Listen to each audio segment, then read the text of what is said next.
Holy crap. This market, right?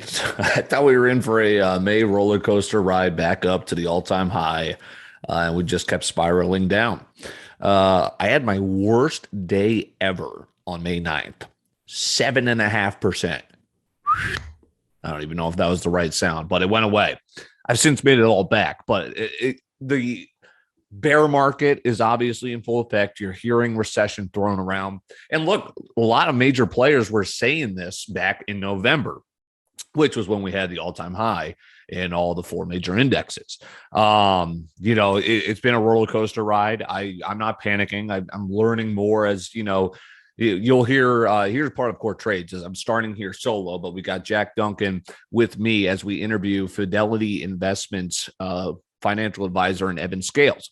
Much more informed on this than what I'm doing here, right? Hopping on here a month with a bunch of my buddies and trying to make sense of learning a whole new subject matter, which I'm enjoying. I grew up watching sports, learning, and like now, over decades of my life being able to, Stephen A. Smith's not going to teach me something new, but in the world of finance, there's so much vastly unknown to me because I thought that was boring shit growing up. Now I'm eager for so much info, and I'm falling in love with CNBC.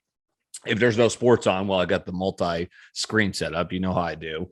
But more times than not, you already know I got CNBC on. So what's next? And Evan Scales is going to help us make sense of that. Is this the bottom? Stocks rallying today. We're recording this first half on a Monday. We talked with Evan last week, coming out on a Monday evening or Tuesday for your consumption. So I think you'll love this. I wanted to bring on someone super informed, and that is Evan Scales. So excited to talk to him. But first, I want to tackle some headlines and just explain, we've seen the craziness of the market both ways. When we're all picking winners, we're throwing out letters and putting money in a company and it's going up 20% to now everything just spiraling. So we've seen both, getting into the stock market in 2020, which is what I did because sports were gone. I'm like, shit, let's fucking, something to do. And we saw the all-time highs, crazy, crazy market. It was like the high of the dot-com bubble. And now we're seeing kind of the popping or the gradual popping. Is it done? So it's fascinating, again, as long as you're not taking out loans. And Evan kind of puts it perfectly when he says, if you have $1,000 and you want to put in the stock market, ask yourself a question. If you lose that, is that going to be devastating? Or is that okay, hey, you're not going to lose it, as the market has shown us over the course of its inception in the last 50 years and et cetera, all the way back in the last century.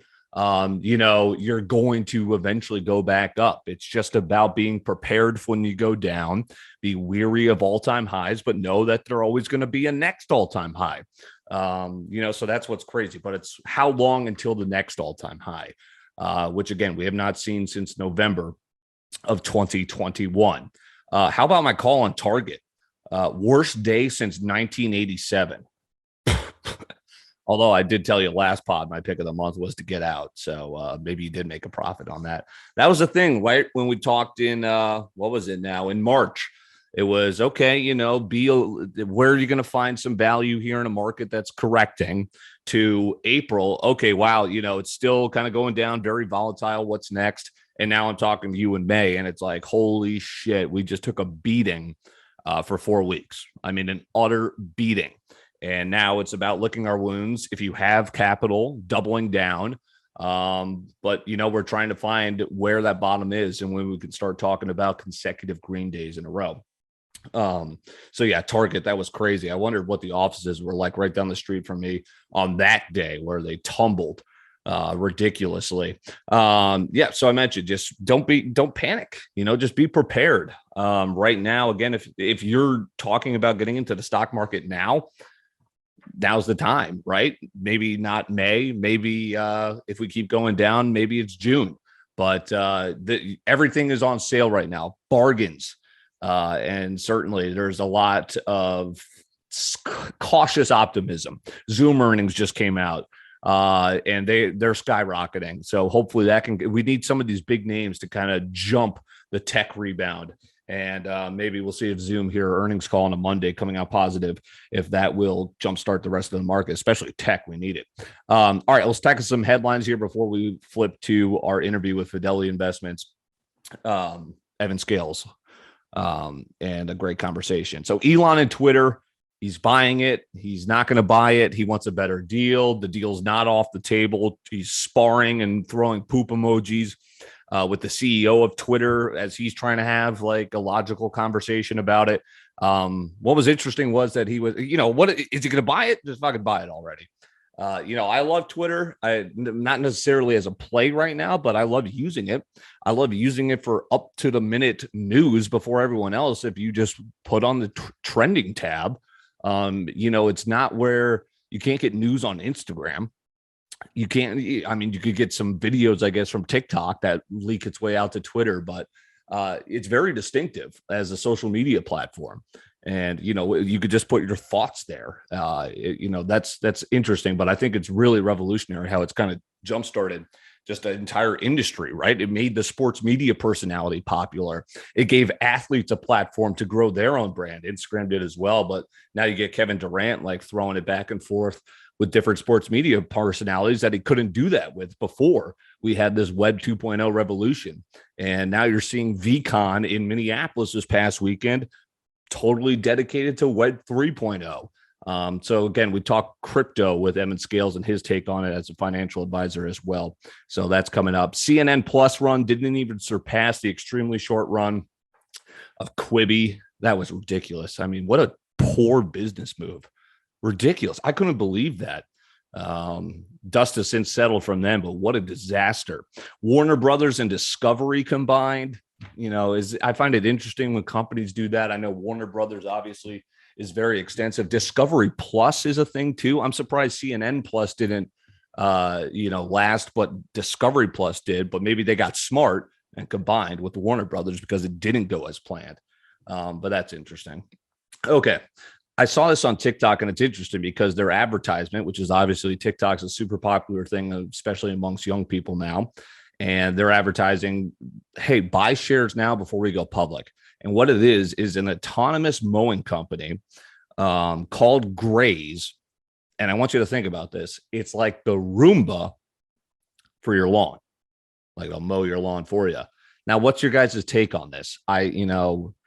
Finally got into mowing once I bought my first house in South Dakota. Been doing it a couple of years now. Now we upgraded. The lawn's a little bigger.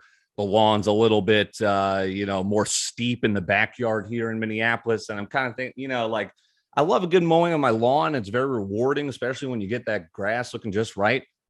Would I go for an autonomous mower? I mean, I could do without mowing. It certainly saves me an hour of my day. I don't know. I wonder if people will go for that. It's interesting, but I thought it was fascinating to kind of see that on TikTok. And now I might have to do some more research about when that is actually coming. The company is Graze. Picks of the pod for this month. I know what picks. We're getting crushed. Dylan, you just picked Target. I've got two for you, and here they are. Last bit of headlines here before we get to those picks. Ford sold 8 million shares of Rivian. Rivian, we talked about in previous months. They are like the heir apparent to Tesla. They do fully e-powered trucks, real slick design, almost looks like the Batmobile. Like apparently companies love it. At least that's what everyone was saying when they IPO'd in November. What happened in November? We hit all-time highs, and then we absolutely got smoked for the next 5-6 months. So Rivian, likewise, getting smoked, down 73% since the IPO. How about that though? So Ford they were contractually obligated, as some IPOs go, where it's like, hey, if you're going to invest in us, you're at least going to lock in for 18 months. You're at least going to lock in for 3 months, and it's like written up. So this was the first time Ford could get out. Like literally the date on that contract, they sold 8 million shares, which has stricken a little bit of a panic, helping out that 73% decline since the IPO, an all-time high, because they shot up. I mean, everyone was thinking the darling, let's buy this. This is awesome. And, this happened to Penn, right, where they got crushed. They went public right before coronavirus, the last huge dip we saw. They went all the way back up, and now they're getting smoked by the dip, but still they're up since that first coronavirus crash back in March of 2020. But yeah, like capital calls and IPO contracts. I'm invested in this private company that is basically, hey, we think this is going to be profitable for us, and a long play. 5 years, I think we've been invested for about a year or two now, but I just got that old email. Hey, a capital call, 6% of your initial investment, cite clause in contract 1.12. This is your written notice. Like, great. All right. I'm not looking to pull out anytime, but it's crazy how it's like, hey, you're investing in us. We actually need more money here. And sometimes it's contractually, hey, we're calling some capital and you got to send it your way. But you always never look forward to that. I'm looking forward to the email where it's like, here is your capital, when we get that out, but that's obviously a long play. All right. Picks of the pod here. I'm getting in on Sony. Think it's an attractive price right now, below 100. I'm a PS5 guy. I was always a PlayStation guy. A lot of people don't even have the PS5 yet. And it's been out because it's been short supply. I'm telling you, I somehow found mine on Amazon. I don't know what people are doing. I must have lucked out. I got one a couple months ago. I fucking love it. It's crazy. Think about the PS4 craze. My question is, when is our generation, millennials, who kind of grew up in the golden age of video games, or at least the beginning of it, when are we going to stop playing video games? I guess it's always when it comes to, having kids and whatnot. But I think about the generation before us, they really kind of didn't get into video games that much because they grew up with Pong. We grew up with Crash Bandicoot, at least something where it's like, oh, great. Now we've got God of War, and now we had the PS4, and now we've got PS5. And then who's going to be next? Next is going to be VR. I don't think video games are going away. Sony has been a player for some time now. It is on discount because everything is. And I think Sony's got some great potential. I'm also in on Charles Schwab. Service I use. They're my provider for trading stocks. Always had great advertising. If you remember the Schwab commercials, they always do a nice job. They've been around for a couple decades, at least that I can remember, and really killing it in the advertising game. And another attractive price, I think, has even more upside in Sony in terms of going percentage up from where it's at. Based out of Austin, Texas, which I think has potential to turn into one of these new hubs, right? You saw it once sports gambling became legal. Boom, Vegas, you've got a football team. Boom, Vegas, hockey team, but not in that order, opposite. They're going to get a baseball and basketball team eventually. That's happening. People flock to Vegas. Silicon Valley, people flock there for the tech boom. Florida is kind of like the Bitcoin capital of the world right now, but also people taking advantage of those tax breaks, moving their business in the nice weather. Texas is another spot, and Austin's like a crown jewel that I think not everyone has discovered yet. You heard more and more in the last decade, tech people flocking down there. It's turning into a mini tech hub. I think sports are about to follow. You've got Austin FC, which is killing it. And why not? It's a huge city. Everything's bigger in Texas. Why not? I don't think Jerry Jones would like it, but why not put an NFL franchise there eventually? NBA, basketball. I think Austin is really tax breaks, pretty damn good weather year round. I think Austin, Texas is a spot to be. Schwab, I enjoy using their service. I usually like back in the things that I enjoy, utilize, and like. And I think Schwab definitely has got a chance to. I think they're they just upped their guidance for the year. I think my guidance for you is that they're going to go up, and that is my pick of the pod.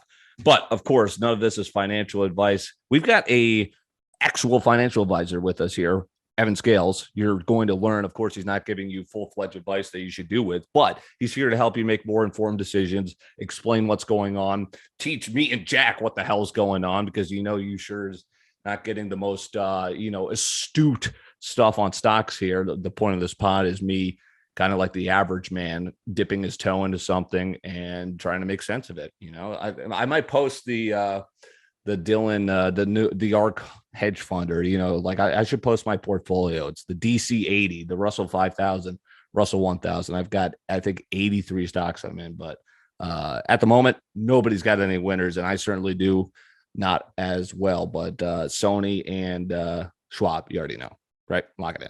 All right. Here's Evan Scales. Let's talk to him right here. Great conversation. Hope you enjoyed on CorTrades. All right. I've been waiting to talk to this guy for some time. We had to get him on the pod.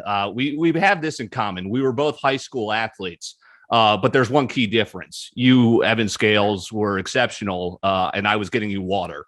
But you went on to become a collegiate athlete as well as a financial advisor, licensed financial advisor. I've been fascinated by your path. Let's learn a little bit more about it. Ask away.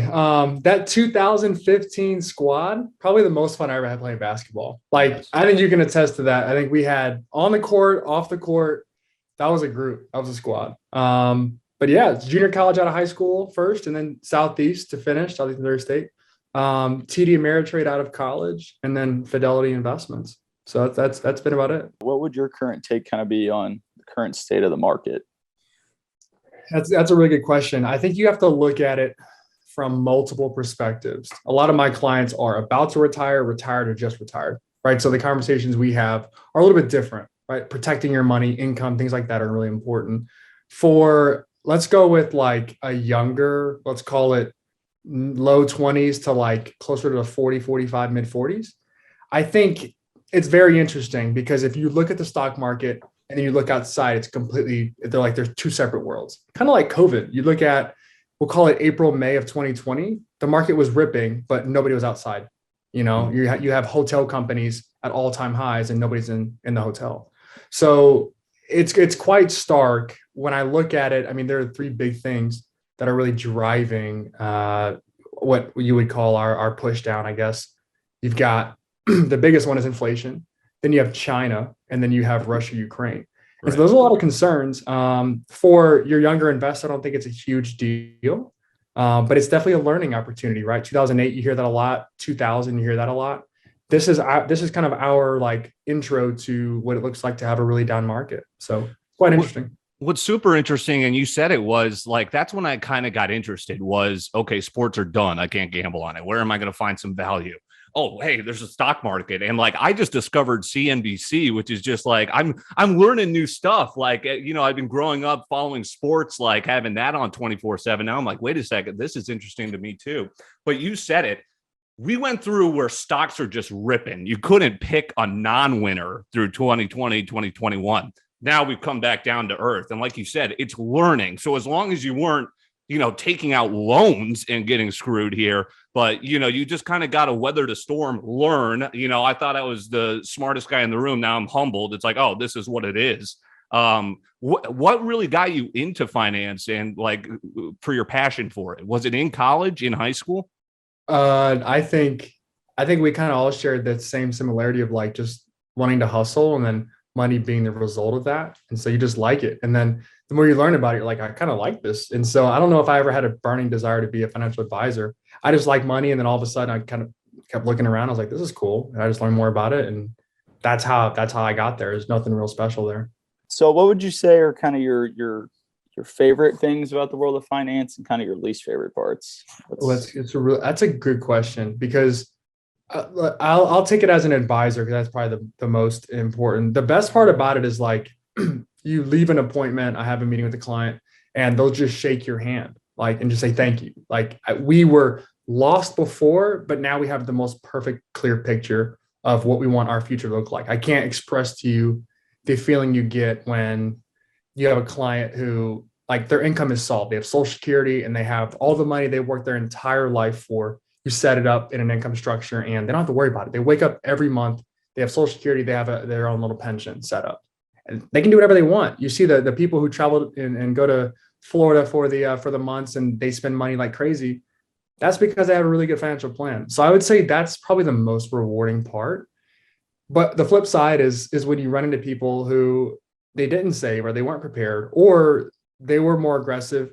So you said it, like you think you're the smartest guy in the world and you're overexposed and you don't know that until you look at your portfolio January, February, March, and you're down 20, 30%, and you've got growth, I guess, but it's hard. And so I think the hardest part is looking somebody in the face and them asking you, why is my money down? And you're just like, it's the market, there's no hiding, so that same like client interaction of I worked my entire life. I have my income. This is fantastic. And then you've got the people who are like, I'm literally watching my net worth shrink every day.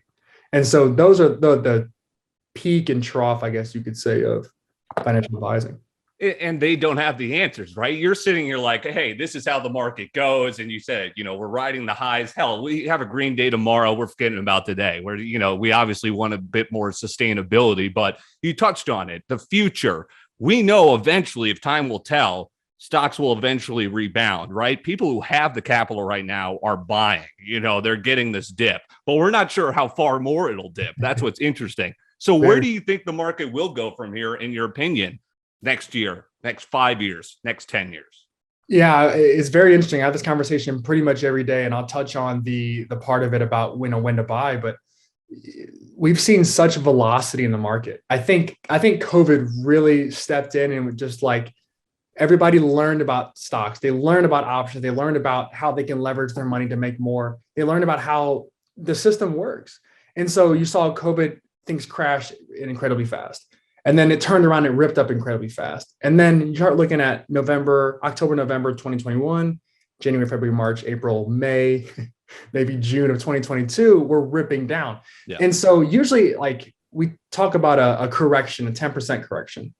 In let's say 2022, end of 2021, everybody felt we're in mid-cycle. And in the mid-cycle, there's early active rebounding, which is after a recession when the market's just on a tear. You buy anything you want, it's going to make money. Yep. Then you have a recession, 2008, maybe right now, potentially, or you've got that. Then there's late cycle, which is like, are we going to be in a recession or are we okay? And then there's mid-cycle where we spend most of our time. In the mid-cycle, there's a 50-50 chance of a 10% correction, right? And 80% of all corrections happen in the mid-cycle. And so what we saw was not unusual, but it was really quick. It was really fast. Yeah. And so I think if you think about, okay, where are we going to be in a year, 2 years? I think the answer to that question is it could depend. We could be a little bit worse, but we haven't had 2 consecutive down years in the S&P. I might have to go back to like 2000, 1999, 2000, maybe even in the 80s. Even 2008, we were down 38%. The next year, we were up 27% at the end of the year. And so you start looking at that and it's like, okay, we haven't had 2 bad years in a row.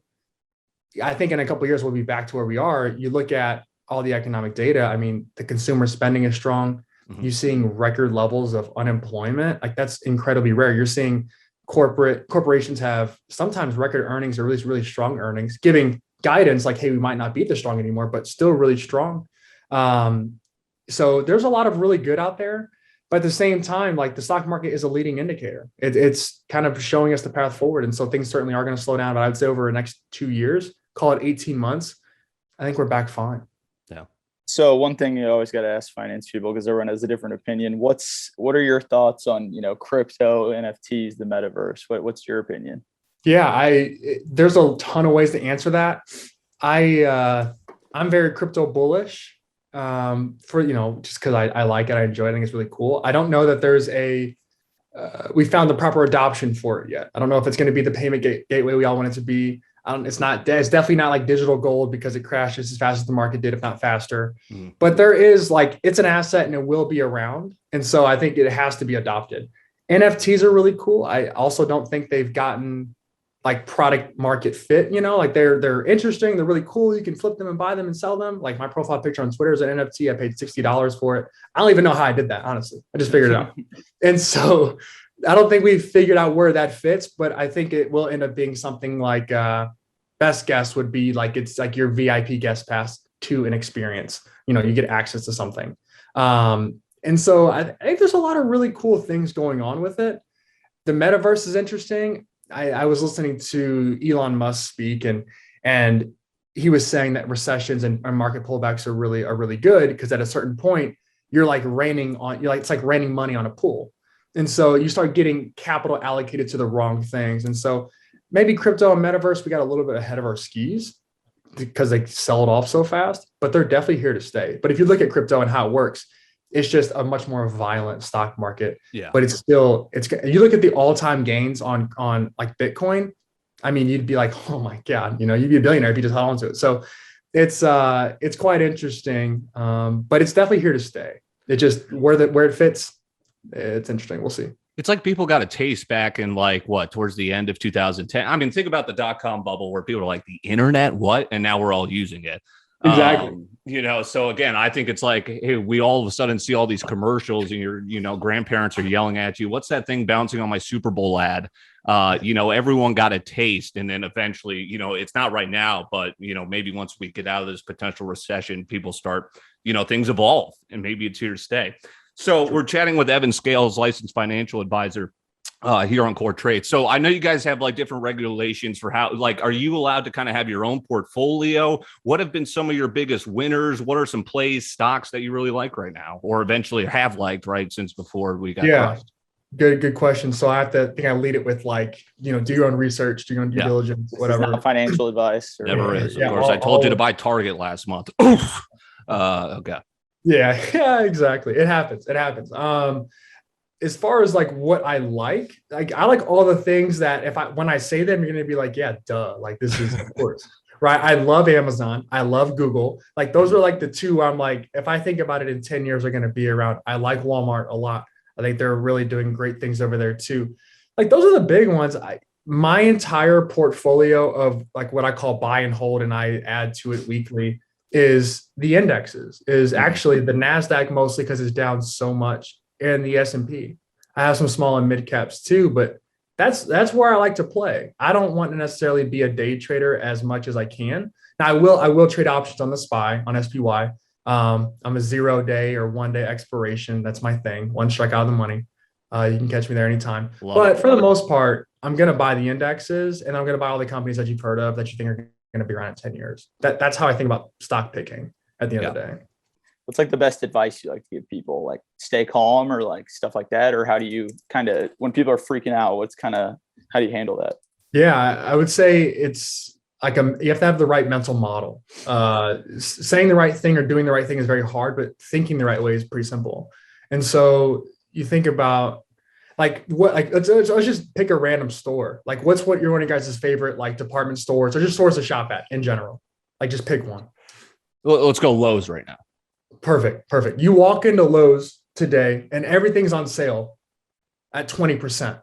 Like, this is fantastic. I'm going to buy whatever. I'm going to buy all the things I said I was going to buy and maybe some more because everything's on sale for 20%. You leave, you come back in a week and everything's on sale for 35%. All right, well, that's an even better deal. That doesn't make last week's shopping trip any worse. That just makes this opportunity better. And so when I think about, how should you handle the market? If you have dollars that you can allocate, do that. But also understand that the market is rigged to the upside. Everybody wants to make money. Nobody is in the market to lose money. Everybody wants to make money. Up and to the right is where we want to go. And so there are certain cycles where you have to stomach volatility, right? Volatility is the price we pay for long-term growth and wealth. And so that we just have to go through some of those things. And it can be hard if you're a young first-time investor, or if you're older and you're about to retire. It's just equally as hard. Maybe more dollars or less dollars, but it's all the same. So thinking about the market as like, okay, this thing, it wants to go up and things are on sale right now. That's an easy way to wrap your head around, okay, just playing the math. This is going to work out for me. I love it. I think this is some great information. You can, we're going to tag him on Twitter. He's a great follow as well. We'll have to get some sports opinions from you, Evan, eventually. We'll have a different podcast down the line. I got one more question though. Just yeah, for sure. So what would you tell someone who doesn't know much about the stock market, just starting out, has like $1,000 to play with? Would you tell them to just wait until they have more money, or how would you tell them to get their start? I think practice is good. The first question I always ask is like, let's say that $1,000 gets taken from your account tomorrow. Like, how big of an impact does it have in your life? And if you say it'd be earth shattering, okay, well, then maybe don't invest all of that. Right. Then invest an amount of money that you're okay with losing, but it's get good practice. And then just learn about the indexes, learn what an index is, learn about SPY and QQQ and the Dow, DIA. Learn what that stuff is, get a really good understanding, and then you can deviate. I think a lot of people get in trouble when they're like, I'm just going to go buy Tesla. And it goes down what Tesla stock by $100 in a day. That could happen. And it's like, what happened to my money? Well, that's normal. Mm-hmm. You're just new to this. So I would say learn about the indexes, get comfortable with risking money that you can afford to lose. And I think it'll work out for you. Just be disciplined with it and try to add money as you can, earn more and invest more. And we'll get you out of here with this. So, what information are you craving? Where are you going to get informed on? Obviously, the indexes are one thing, but say you did want to stray. If there's a company you're hearing about and you're like, how am I going to do my due diligence? What are you looking for? Yeah, I would say not necessarily a particular stock, but just on Twitter, you can go and there are a ton of just great follows. I really can't think of the ads right now, but go on Twitter and you just type in like just stock market investing, spend your follows, like just follow everybody. And eventually you'll find the ones that you really, really like. So Twitter is a really great resource for that. I love like there's a podcast called Group Chat. That's one of my favorites. The All In podcast. I was just listening to that. That's, I think, my favorite podcast. Come out one time a week. So just, I think anybody that's smarter than you and has more money than you is probably a good listen. And then just understand how they think and then try to apply that as best you can. But I would say Twitter is a great resource. And then just any financial podcast is really good. Penny's Going In Raw is cool too. Those guys are savages. Love it. Hey, great stuff. You're a savage, my friend. Thanks for coming on. Evan Scales, good stuff. Licensed financial advisor. You said it now, Fidelity. Yeah, Fidelity Investments. Yeah. Good stuff, my man. Love talking to you. I hope you enjoyed it as well. And we'll chat to you guys shortly. Absolutely.